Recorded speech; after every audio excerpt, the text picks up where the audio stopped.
Welcome back, warriors, to another Battlefield 2042 video. I'm your commanding officer, Major Doodleman149. And I'm your quartermaster. And we are here today to brief you on all these changes that have happened in this conflict during our absence the past month and a half.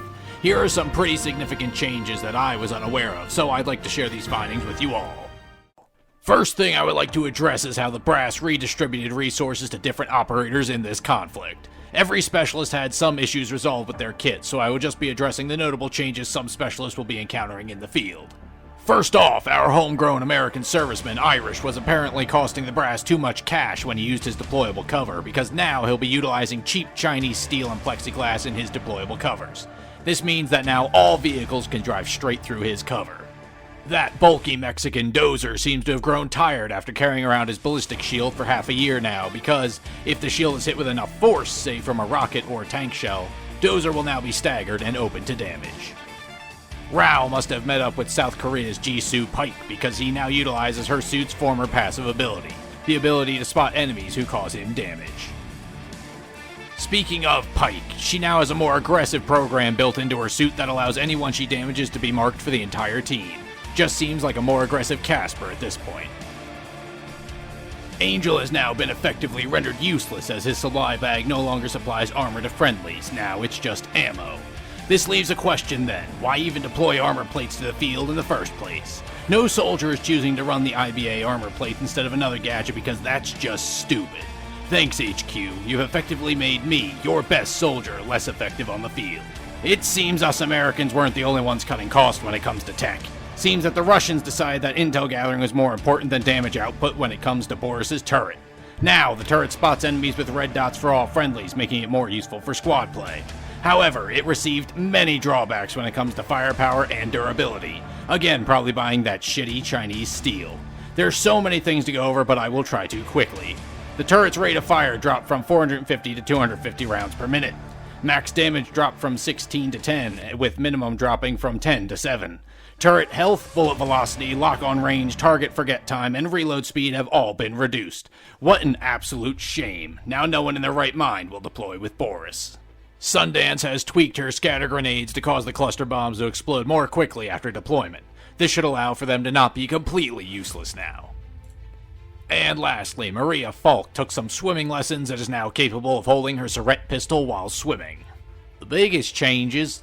Oh, yeah, you're done, right, Major? Right. Anyway, the biggest changes that we've noticed upon our return has to do with the attachments for our weapons. While DICE may have cut costs outfitting Irish with quality materials, they seem to have finally gone to a better weapons manufacturer to get better attachments. Every attachment now does something unique. No more redundant attachments like the ARCOM and Champion muzzle brakes doing the exact same thing.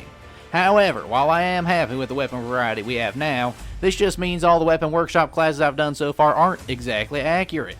I ain't about to go back and redo all them classes, so I'll just make an additional class detailing the updated builds for each weapon I've covered so far. Now, let's move on to what's different here. I went with a very popular rifle, the M5A3, to showcase all the new attachment changes I've come across. Let's start with the ammo types. Only thing I really noticed was that the SUBSONIC rounds have been clarified in their definition. It now specifically states that muzzle flash is reduced. Seems DICE overlooked how inaccurately labeled some of the other aspects are, but maybe they'll get to fixing that in my lifetime. That's doubtful though. Next area of interest is in our new grips. The names are all the same, but the manufacturers must have changed. The BCG grip, which used to improve mobile accuracy, now improves aim-down sights accuracy while sacrificing hip-fire accuracy. The Rattlesnake grip, which used to share its effects with the BCG grip, now does the opposite of it. It's meant to increase hip-fire accuracy while hurting our aim-down sights accuracy. The COBRA grip remains unchanged, but the LWG grip, which used to be the same as the COBRA, now improves mobile accuracy while hurting static accuracy. The final and probably largest area change has been in the barrel attachments. I'll just get right into it.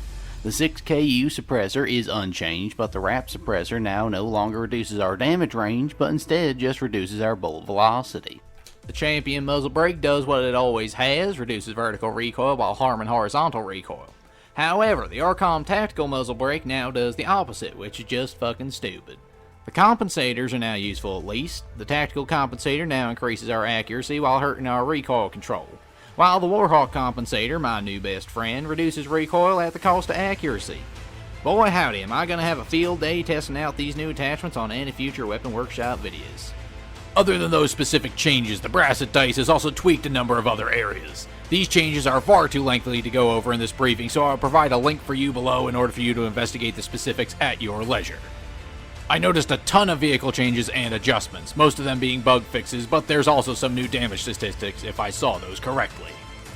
There's just one other change that I've noticed. What the actual fuck is this? I cannot even aim at my enemy properly anymore. How am I to effectively fight if aiming down sights is just a jittery, laggy mess?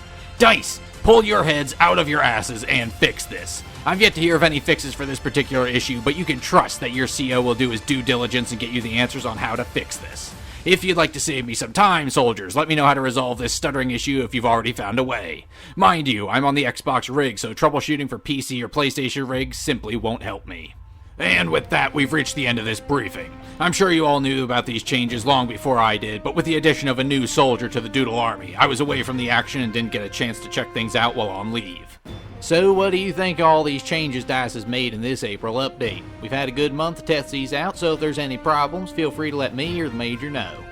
If you felt that the Quartermaster and I have done an adequate job today in this briefing, then be sure to leave us a like down below and subscribe to show the brass that we are worthy of more viewership from potential recruits such as yourselves. If you're feeling generous, a super thanks will never be turned down. So with that, I've been your CO. And I've been your Quartermaster. And until next time, you are all dismissed!